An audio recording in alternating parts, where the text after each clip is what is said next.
नमस्कार दोस्तों Mithun Chakraborty film industry में एक ऐसा नाम है जिन्हें अपने करियर के शुरुआती दौर में काफी संघर्ष करना पड़ा था। एक एक फिल्म के लिए उन्हें तरसना पड़ा था, काफी मशक्कत करनी पड़ी थी। उनकी शक्लो सूरत और खासकर काले रंग के लिए लोगों के ताने और अपमान भी सहने पड़े थे। हीरोइनों ने उनके साथ काम करने से मना कर दिया था, लेकिन फिर भी वो लगे रहे, लगातार संघर्ष करते रहे, कभी हार नहीं मानी। और फिर एक वक्त ऐसा भी आया कि उनकी फिल्में चलने लगी, तो उसके बाद वो इंडस्ट्री की पॉलिटिक्स के शिकार हो गए। उन्हें बड़ी बैनर की फिल्में नहीं मिलती थी, जिससे वे बिना बैनर वाली छोटी बजट की फिल्में करने को मजबूर हो गए। फिर बाद में एक वक्त ऐसा भी आया कि उन्हें बिग ग्रेड वाली फिल्में भी करनी पड़ी, लेकिन इतने सारे संघर्षों के बाद भी उन्होंने कभी हार नहीं मानी। और फिर एक वक्त ऐसा भी आया कि वे भारत के सबसे चहेता सितारा बनकर के उभरे। उनकी फिल्में सिल्वर जुबली और गोल्डन जुबली मनाने लगी। फिर एक वक्त ऐसा भी आया कि जिन सितारों ने उन पर ताने कसे थे,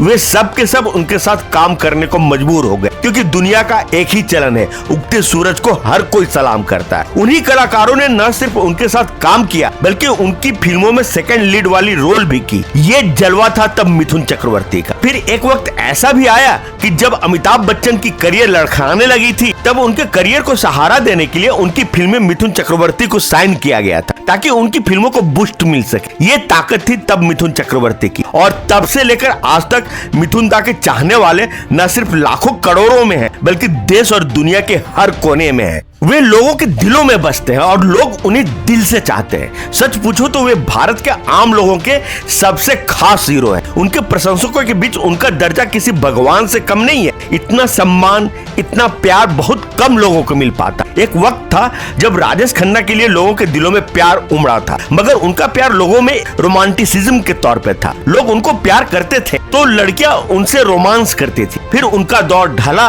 और फिर जब अमिताभ बच्चन का दौर आया, तब उनके लिए भी लोगों में वही दीवानगी देखी गई। उनके प्रशंसकों में हर तबके के लोग शामिल थे, चाहे अमीर हो या गरीब, चाहे मास हो या क्लास, मतलब हर तरह के लोग। मगर लड़कियों में उनकी फैन फॉलोइंग थोड़ी कम थी, जैसे कि राजेश खन्ना में थी, वैसी अमिताभ की नहीं थी। फिर बाद में वैसी ही दीवानगी, लेकिन थोड़ी अलग तरह के लोगों में मिथुन चक्रवर्ती के लिए देखी गई। उनका प्रशंसक वर्ग समाज के ज्यादातर मध्यम और निचले तबके के लोगों में ज्यादा थी, और उनकी फैन फॉलोइंग भी आज भी उतनी ही है। भले ही उसके बाद कई सितारे आए और गए, लेकिन उनके फैन सदा उनके साथ ही रहे। दोस्तों, आज के इस वीडियो में हम मिथुन चक्रवर्ती के जीवन के कुछ अनछुए पहलुओं का जिक्र करेंगे, जिसे सुनकर जानकर आपको हैरानी होगी कि मिथुन चक्रवर्ती को अपने पूरे करियर के दौरान कैसे कैसे दौर झेलने पड़े थे, किस किस पड़ाव से गुजरे थे मिथुन। और वे एक कलाकार के तौर पर ही सिर्फ उम्दा नहीं है, बल्कि एक इंसान के तौर पर भी एक उम्दा इंसान है। आज के इस वीडियो में सबकी आपको झलकियां मिले, लेकिन वीडियो में आगे बढ़ने से पहले आप सभी से वही रिक्वेस्ट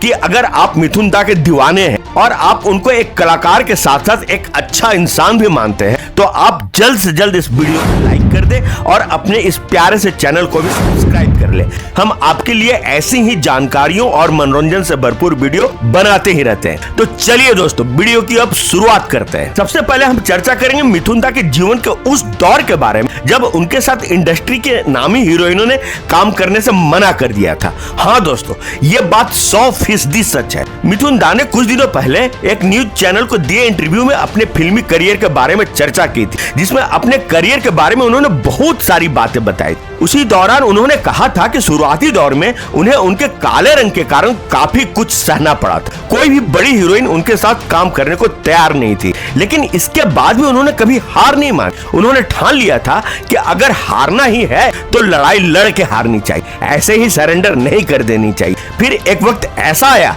जब उनकी किस्मत की चाबी खुल गई। उस समय की एक बहुत बड़ी एक्ट्रेस ने उनके साथ काम करना स्वीकार कर लिया, और फिर तो बाकी सारी हीरोइनों ने भी धीरे धीरे उनके साथ काम करने को तैयार होने लगी। जी हाँ दोस्तों, उस बड़ी एक्ट्रेस का नाम है जीनत अमान। आपने सही सुना, जीनत अमान।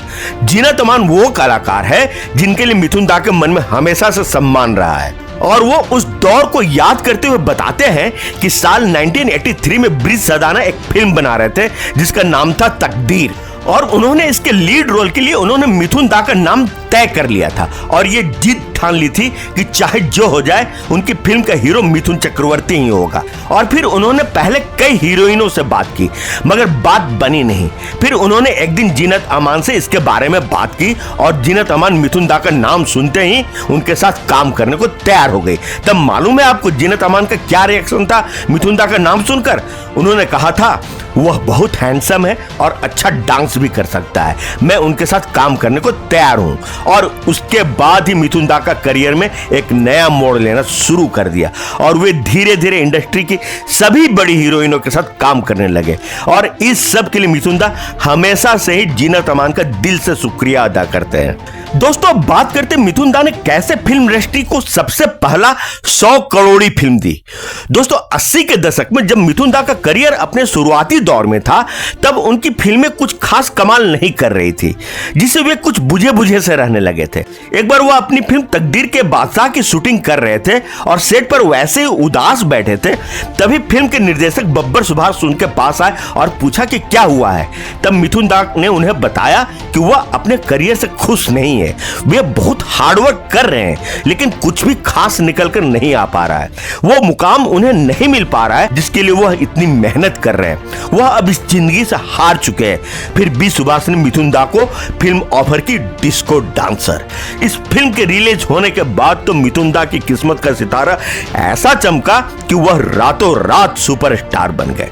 इस फिल्म ने ऐसा धमाल मचाया कि उस वक्त के बॉक्स ऑफिस के सारे रिकॉर्ड तोड़ डाले और इंडस्ट्री को पहली 100 करोड़ कमाने वाली फिल्म बन गई। इस फिल्म ने भारत के साथ साथ दुनिया के कई देशों में जमकर कमाई की और इसकी कुल कमाई में भारत से ज्यादा विदेशों से हुई कमाई का ज्यादा योगदान है।